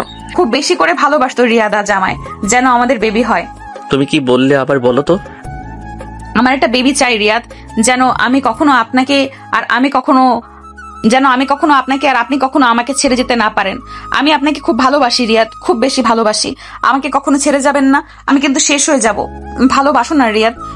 মায়ের কথাগুলো বলতে বলতে রিয়াদের ঠোঁটের গলে পাগলের মতো চুমু দিতে আরম্ভ করলো। রিয়াদ মায়ের ডাকে সাড়া দিতে আরম্ভ করলো। সে নিজেকে আটকে রাখলো না। তবে আজকে কেন যেন রিয়াদ মায়ের সাথে পেরে উঠছে না। মায়ের রিয়াদকে পাগলের মতো চুমু খাচ্ছে, আর এদিকে হাত দিয়ে রিয়াদের শার্টের বোতামগুলো খুলে ফেললো। রিয়াদকে এক ধাক্কায় বিছানায় ফেলে দিয়ে মায়ের রিয়াদের বুকের উপর বসে পড়লো। সেই সাথে রিয়াদের সমস্ত বুকে নিজের ঠোঁটে আলতো পরশ দিতে আরম্ভ করলো। রাত প্রায় গভীর, মায়া ঘুমিয়ে আছে। রিয়াদ উঠে মায়ের কপালে ছোট্ট করে একটা চুমু দিয়ে কিছুক্ষণ তাকিয়ে রইল মায়ের দিকে। আজকের মায়া ছিল উন্মাদ। মায়াকে কন্ট্রোলে আনতে রিয়াদের বেশ বেগ পোহাতে হয়েছে। সব কথা ভাবতে ভাবতেই রিয়াদ বিছানা থেকে উঠে দাঁড়ালো। অন্য একটা রুমে গিয়ে আশিককে কল করলো। আশিকের সব যাবতীয় খবরাখবর নিল। মায়া জানে এখানে কোনো নেটওয়ার্ক নেই, নেটওয়ার্ক আছে রিয়াদের আদেশ মতো সবই নেটওয়ার্কের বাইরে ভেবে রিয়াদ হাসলো। গঙ্গানির শব্দ শুনে মায়ের ঘুম হালকা হয়ে আসলো। শব্দটা যখন আরো তীব্র হতে লাগলো, সাথে সাথে মায়ের তাড়াতাড়ি করে উঠে বসে পড়লো। পাশে তাকাতে দেখলো রিয়াদ বিছানায় শুয়ে থেকে কাতরাচ্ছে। কি হয়েছে? আপনি এমন করছেন কেন? কোথায় কষ্ট হচ্ছে আমাকে বলেন। বলতে বলতেই মায়া কেঁদে দিল। রিয়াদ কিছু একটা বলতে চাচ্ছে, কিন্তু সে কিছুই বলতে পারছে না তীব্র ব্যথায়। কি হলো? এমন করছেন কেন? পেটে হাত দিয়ে আছেন কেন? পেট ব্যথা করছে? খুব বেশি বেশি ব্যথা করছে? মায়ের কিছু একটা মনে পড়তেই রিয়াদকে রেখে দৌড়ে রুম থেকে বের হয়ে গেল। হসপিটালের বিছানায় অবচেতন হয়ে পড়ে আছে রিয়াদ। একপাশে মায়া রিয়াদের হাত ধরে বসে আছে। তখন ওরকম অবস্থা দেখে মায়া দিশেহারা হয়ে গেছিল। তখন তার হঠাৎ করে মনে পড়ে আশিককে ফোন দেওয়ার কথা। মায়া সবকিছুই জানতো যে রিয়াদ আলাদা রুমে সব কাজ করে, এমনকি সেখানে নেটওয়ার্কও আছে। কিন্তু যেহেতু রিয়াদ তাকে জানাতে চায়নি, সেও আর এই বিষয়ে বেশি ঘাটেনি। আশিককে খবর দিয়ে এসে দেখে রিয়াদ অবচেতন হয়ে পড়ে আছে বিছানায়। আর কিছুক্ষণ পরেই আশিক হেলিকপ্টার নিয়ে হাজির রিসোর্টে। তারপরই তাকে হসপিটালে নিয়ে আসা হয়েছে। ম্যাডাম, এমন কেমন করে হলো? আমি কিছুই জানি না, ঘুমিয়েছিলাম, হঠাৎ গোঙানির আওয়াজে ঘুম ভেঙে যায়, তারপরে দেখে এই অবস্থা। তাদের কথার মাঝে ডাক্তার এসে উপস্থিত হলো কেবিনে। রোগী কি খাওয়া দাওয়াতে অনিয়ম করেছে? হ্যাঁ, ঘুরতে যাওয়ার আগে স্যার ঠিক মতো খাওয়া দাওয়া করতেন না, কোনোদিন না খেয়ে থাকতো। রোগী ঠিক মতো না খাওয়ার কারণে পেটে অতিরিক্ত গ্যাস হয়ে আলসার হয়েছে, যার কারণে তীব্র পেট ব্যথা হয়েছিল। রোগীর খাওয়া দাওয়ার খেয়াল রাখতে হবে। নিয়ম কানুন না মানলে ক্যান্সার হওয়ার সম্ভাবনা আছে।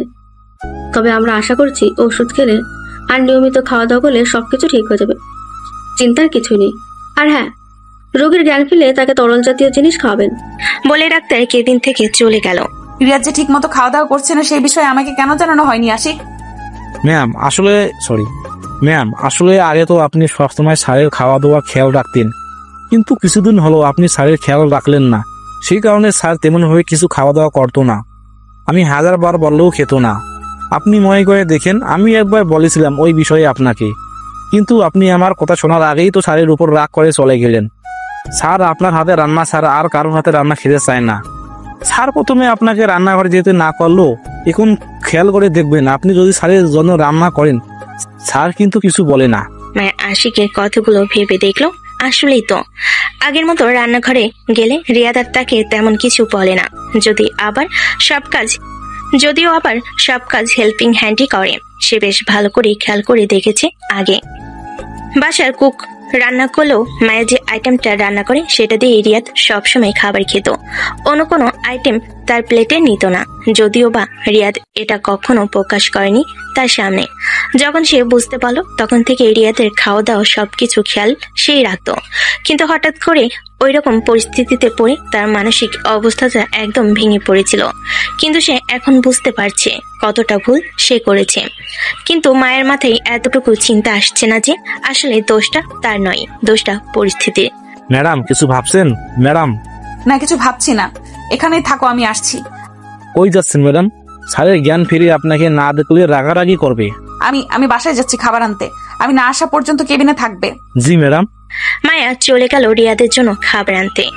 আর অন্যদিকে আশিক রিয়াদের পাশে বসে রইল। বেশ খানিকক্ষণ পর রিয়াদ পিটপিট করে চোখ খুলে আশেপাশে তাকালো। সমস্ত রুম পর্যবেক্ষণ করতেই এসে বুঝতে পারলো মায়া নেই তার পাশে। তাড়াতাড়ি করে উঠে পড়লো। স্যালাইন দেওয়া হাতটাতে টান লাগলো। স্যার কি করছেন নাকি? এমন করবেন না, হাতে ব্যথা পাচ্ছেন তো, দেখেন রক্ত উপর দিকে উঠেছে। আশিকের কথা তার কানে গেল কিনা বোঝা গেল না। তবে সে পাগলের মতো মায়াকে এই দিক থেকে ওই দিক খুঁজতে আরম্ভ করলো। মায়া কই? মায়াকে দেখছি না কেন? মায়া আমাকে ছেড়ে গেছে কোথায়? আশিক, মায়া, এটা হতে পারে না। মায়া আমাকে ছেড়ে যেতেই পারে না। মায়া কোথায়? এমন করবেন না প্লিজ। ম্যাম আসে আপনার জন্য খাবার আনতে গিয়েছে, এক্ষুনি চলে আসবে। আপনি এত হাইপার হবেন না স্যার, এটাই আপনার ক্ষতি হবে। তাহলে মায়াকে তাড়াতাড়ি ফোন করো, তাড়াতাড়ি আমার এখানে আসতে বলো। আমাকে একা রেখে কেন সে চলে গেছে? আশিক তাড়াতাড়ি মায়াকে ফোন করতে আরম্ভ করলো, কিন্তু মায়া ফোন ধরছে না। মায়াকে ফোন ধরতে না দেখে রিয়াদ আরো বেশি পাগলামি শুরু করলো। আমি জানতাম ও ফোন ধরবে না। ও আমাকে রেখে চলে গেছে। ওকে তুই যেতে দিলে কেন আশিক? ও আর আসবে না আমাকে রেখে চলে গেছে আশিক। রিয়াদ পাগলামি করছে আর কেবিনে এটা ওটা চারিদিকে ছুঁড়ে মারছে। ডাক্তার নার্স তাদের কাছে যেতে পারছে না। স্যালাইন দেওয়া হাত থেকে অজরে রক্ত পড়ছে, সেদিকে খেয়াল নেই তার এখন মায়াকে চাই, যে কোনো মূল্যে মায়াকে চাই। মায়া কেবিনে আসছিল। রিয়াদের রুম থেকে চিল্লাচিল্লির আওয়াজ শুনি দৌড়ে তাড়াতাড়ি কেবিনে প্রবেশ করতে দেখলো এই অবস্থা। রিয়াদ খেয়াল করেনি যে মায়া কেবিনে প্রবেশ করেছে। মায়া দৌড়ে গিয়ে রিয়াদকে জড়িয়ে ধরল। এই তো আমি এখানে। আমি আপনাকে ছেড়ে কোথায় যাব বলেন? এমন করছেন কেন? আমি তো আছি, দেখেন আমি এখানেই আছি, আপনাকে জড়িয়ে ধরে আছি। প্লিজ এমন হাইপার হবেন না, আপনার ক্ষতি হবে তো। আমি তো শুধু আপনার জন্য খাবার আনতে গেছিলাম। মায়ের কথা শুনে রিয়াদ শান্ত হয়ে গেল। রিয়াদ মায়াকে শক্ত করে জড়িয়ে ধরল। মায়ের যেন দম যাই অবস্থা। আমার জন্য কোথাও যেতে হবে না। কিসের জন্য তুমি খাবার আনতে গেছো আমাকে না বলে? আমি তোমাকে না দেখে পাগল হয়ে গেছি। আমি ভেবেছি তুমি আমাকে ছেড়ে চলে গেছো। কথাগুলো বলতে রিয়াদের চোখ থেকে এক ফোঁটা পানি মায়ের মাথায় পড়ল। আমি আপনাকে ছেড়ে কেন চলে যাব? আপনি কারণ দেখান। আমি আপনাকে বলেছি না আমি আপনাকে ভালোবাসি, তাহলে আপনার কেন আমার প্রতি বিশ্বাস নেই? মায়ের কিছুটা অভিমানী সুরে বলল। রিয়াদ হয়তো মায়ের অভিমান বুঝতে পারল। না, আসলে আমি ওভাবে বলতে চাইনি। কিভাবে বলতে চেয়েছেন আমি খুব ভালো করেই বুঝতে পেরেছি। এখন আমাকে ছাড়ুন। বলে মায়া রিয়াদকে ছাড়ি নিয়ে তাকে বেডে বসিয়ে দিল। রিয়াদকে শান্ত হতে দেখে আশিক চোখের ইশারায় নার্সকে রুম পরিষ্কার করতে বলল। অন্যদিকে ডাক্তার রিয়াদের কাছে এগিয়ে যেতে চাইলে মায়া তাকে না করলো। ম্যাডাম, স্যারের স্যালাইন এখনো শেষ হয়নি, স্যার এখনো দুর্বল। আমি এই হাতে ব্যান্ডেজ করে দিচ্ছি, আপনি অন্য হাতে স্যালাইন লাগিয়ে নিন। ডাক্তার আর মায়া যে যার মতো নিজের কাজ করতে লাগলো। মায়ের হাত ড্রেসিং করে সুন্দর করে ব্যান্ডেজ করে দিল। ডাক্তার অন্য হাতে স্যালাইন লাগিয়ে কেবিন থেকে চলে গেল। তার পেছন পেছন সবাই বের হয়ে গেল। এখন শুধু রুমে একা আছে তারা দুজনে। মায়া কিছু না বলে চুপচাপ তার আনা খাবার রিয়াদকে খাওয়াতে আরম্ভ করলো। রিয়াদও চুপচাপ খেয়ে নিল। রিয়াদ খুব ভয় পেয়ে আছে। মায়াকে কিছু বলতে পারছে না তার রাগী চেহারা দেখে। তো তুমি কি রাগ করে আছো আমার উপর?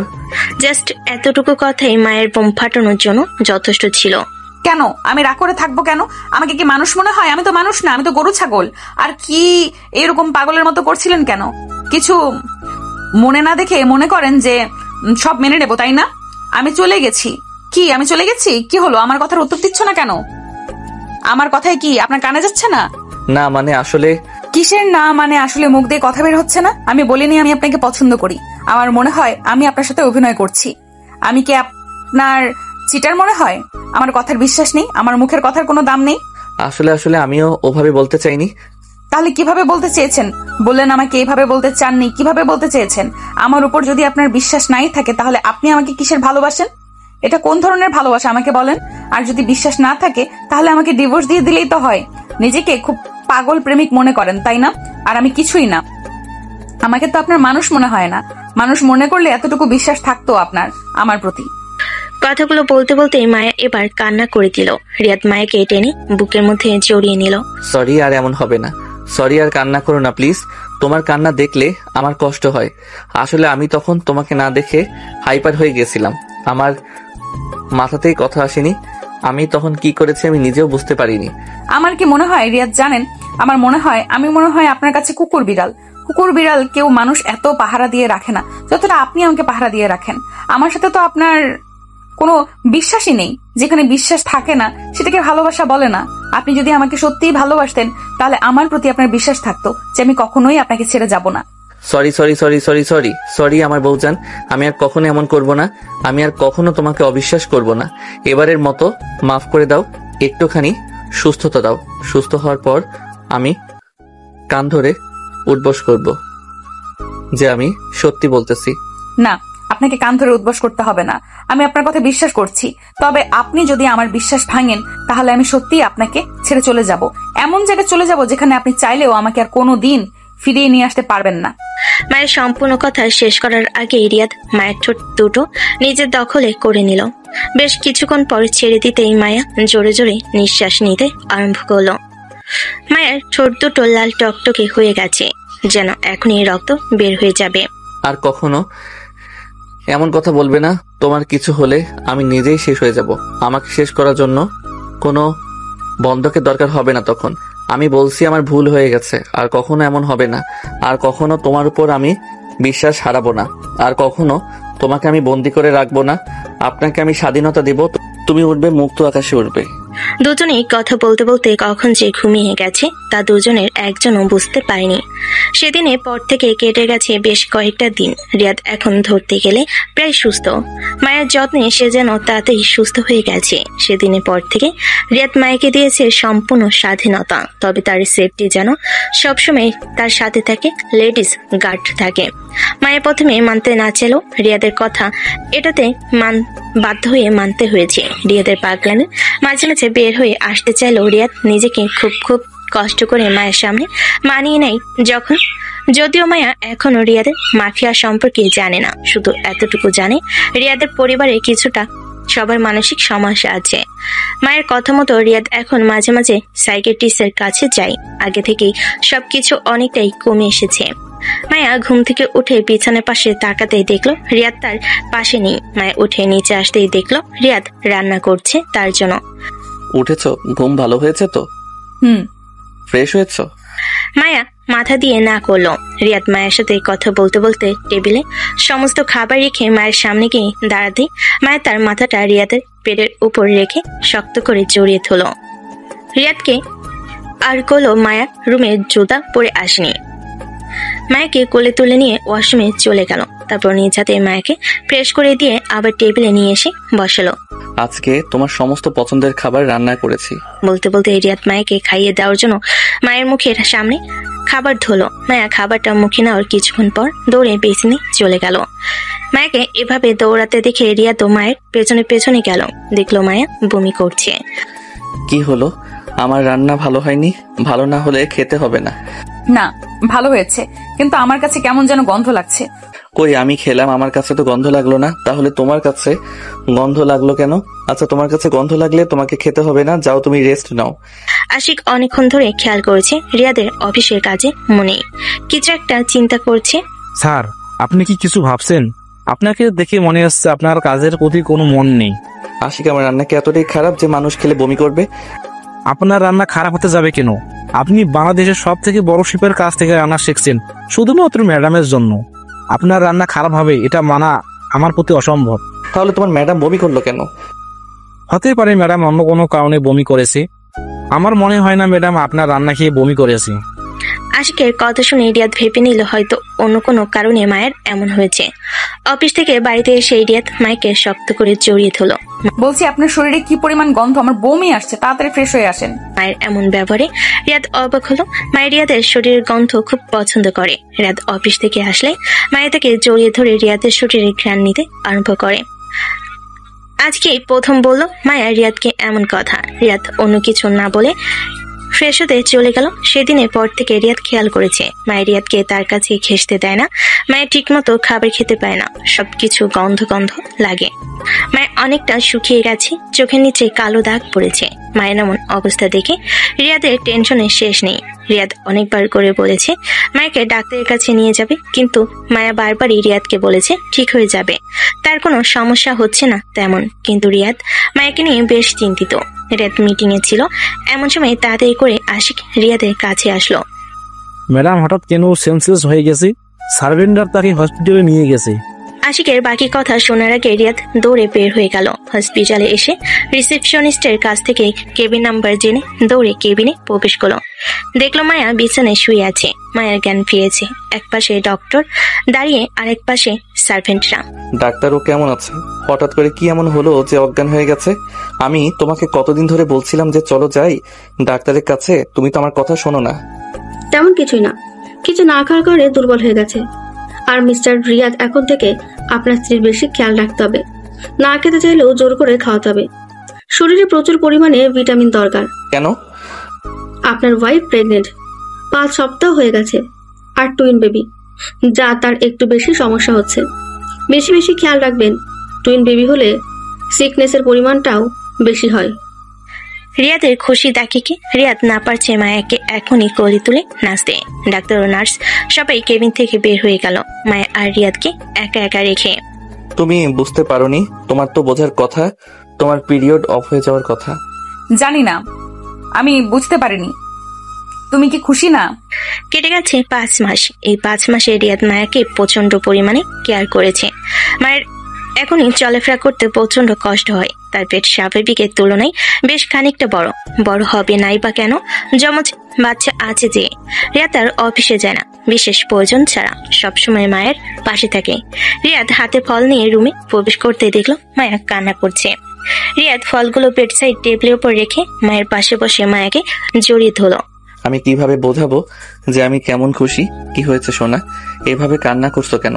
তুমি কান্না করলে আমার কষ্ট হয়, তুমি জানো না?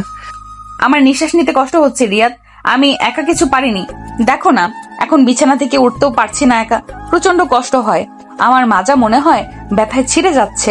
এটাই শেষ, আর আমার বাচ্চা নেব না, আর আমরা বাচ্চা নেব না। তোমার এত কষ্ট দেখলে আমার দম বন্ধ লাগে, মনে হয় আমি নিজেই শেষ হয়ে যাব।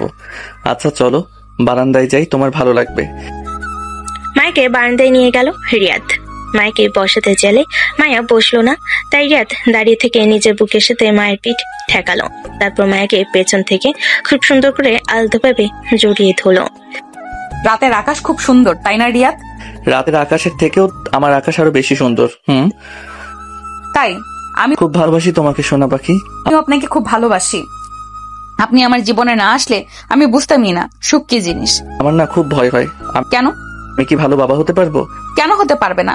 তুমি যেমন আমার পৃথিবীর শ্রেষ্ঠ স্বামী, ঠিক তেমনি তুমি আমার সন্তানের শ্রেষ্ঠ বাবা হবে। আমি জানি তোমার মতো বাবা আর কেউ হতে পারবে না। মায়ের কথা শুনে রিয়াদ মায়াকে আর একটু শক্ত করে জড়িয়ে ধরে মাথায় চুমু খেলো। মনে মনে বলল, দেখো মা, তোমার কথা ভুল হয়েছে। তুমি বলেছিলে আমাকে কেউ ভালোবাসবে না, আমাকে কেউ একজন পাগলের মতো ভালোবাসে। তোমার কথা মিথ্যা হয়েছে মা। আমি যেমন আমার স্ত্রীর শ্রেষ্ঠ স্বামী, আমি ঠিক তেমন করে আমার সন্তানের শ্রেষ্ঠ বাবা হব। তুমি দেখে নিও মা,